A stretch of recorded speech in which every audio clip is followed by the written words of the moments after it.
The brand new iPhone XS Max, Apple's latest attempt at selling the same thing over and over again, is here.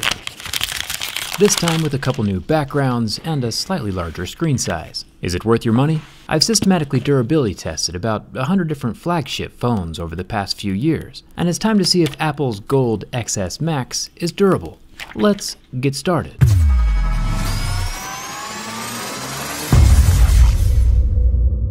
So far, things look pretty much the same, just a larger iPhone X, which is cool. Screen real estate is important. Inside the box, we get our usual Lightning port headphones and a short Lightning to USB charging cable. But this time around, Apple has decided not to include any dongles in the box. Why though? It's pretty simple actually. When comparing two dongles side by side, if I wanted to bulk manufacture a USB-C headphone dongle, it would cost me about 39 cents each. Super cheap.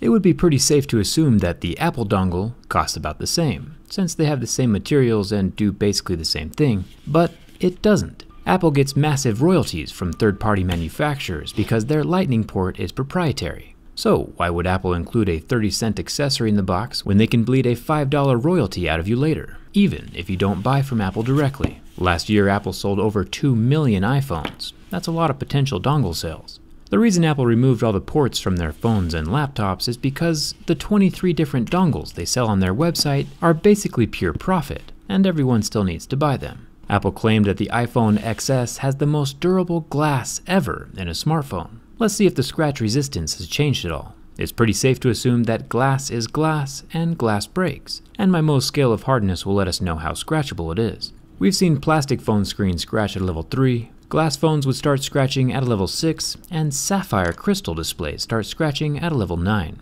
No surprises here when the glass starts scratching at a level 6, with deeper grooves at a level 7. It's important not to trust Apple's marketing jargon. This new iPhone screen will scratch just as easy as your last iPhone. Grab a screen protector.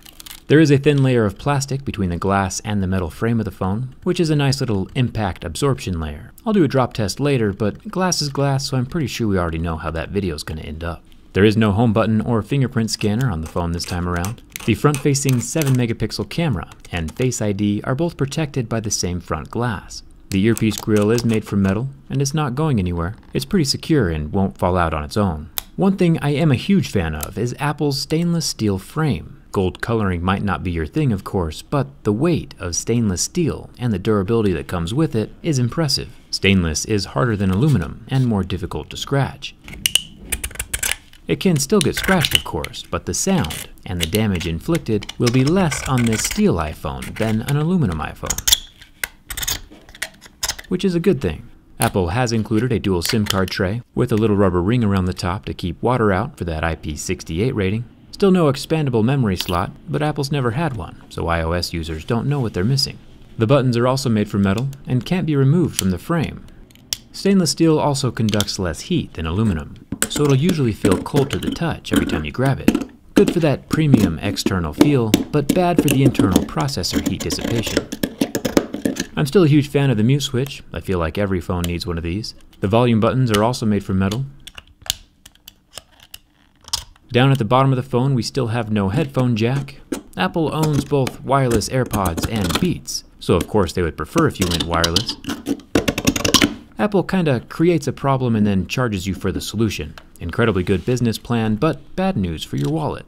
Apple didn't become the first trillion-dollar company by being generous. Speaking of lack of generosity, if you crack the back glass on your iPhone XS Max, it will cost a whopping $599 to replace. That risk, for something as fragile as glass, makes Apple's glass phones the most cosmetically fragile and delicate pieces of technology on the planet. A replacement back glass for a Samsung phone is around $30. Huge difference. If you've already given Apple all of your money, I'd debrand the phone with a skin or a case. No reason to give them free advertising as well. Now for my favorite part.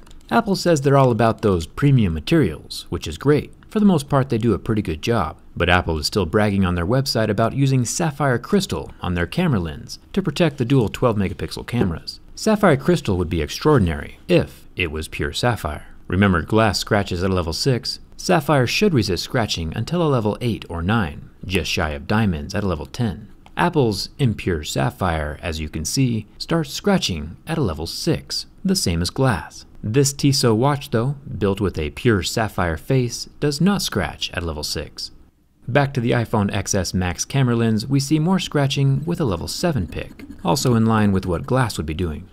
The sapphire Tissot though is still scratch proof, even at that same level 7.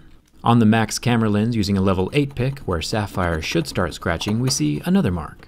Taking that same level 8 pick back to the Tissot, we finally see some faint scratching. In my opinion, if Apple's impure sapphire isn't doing what sapphire is expected to do, they shouldn't be calling it sapphire. Let me know what you think in the comments. At least the Tissot watches are always consistent. As long as Apple keeps using their inferior sapphire, I'll keep buying more watches to show what premium actually looks like. Now for the burn test. Apple's a pretty fascinating company to watch. They get away with making beautiful, yet cosmetically fragile and super expensive to repair smartphones, where you'd have to buy back basic functionality, like some EA game loot box. You might be like, whoa, Jerry, tell us how you really feel. Alright, I will. It's like Tim Cook walked on stage with the fully functional Galaxy Note 9, snapped his Thanos fingers to remove half of the cool features, raised the price, and we got left with an iPhone XS Max. Maybe next year Apple will start leading in innovation again, but I'm not getting my hopes up. There's better profit margins with dongles. The 6.5-inch Super Retina display lasted over a minute on my burn test, which is pretty cool, just like the Galaxy S8 a few years ago. And now for the bin test. Every phone is not created equally. Some snap in half and end up on my shelf of shame. Apple has done an incredibly good job of making structurally sound phones the last couple of years, and as much as I would like to see this phone snap in half, it does not. Apple has once again constructed an incredibly solid and structurally sound device. Unless you end up cracking the back glass, of course. That extra $600 charge will test anyone's sanity, so be ready. The iPhone XS Max passes my durability test. But is it the cure to unhappiness? Probably not. I'd say skip this one and spend your extra cash on memories and experiences. Your current phone is probably fine, and it's not worth the marginal upgrade. I do have an extra XS Max though, and I definitely don't want it for myself. I'll give it away over on my Twitter, so come hang out with me over there. You can slap a skin on it and pretend it's an Android, or just sell it to a poor soul who doesn't know better things are out there and keep the money for yourself. Hit that subscribe button. Thanks a ton for watching, and I'll see you around.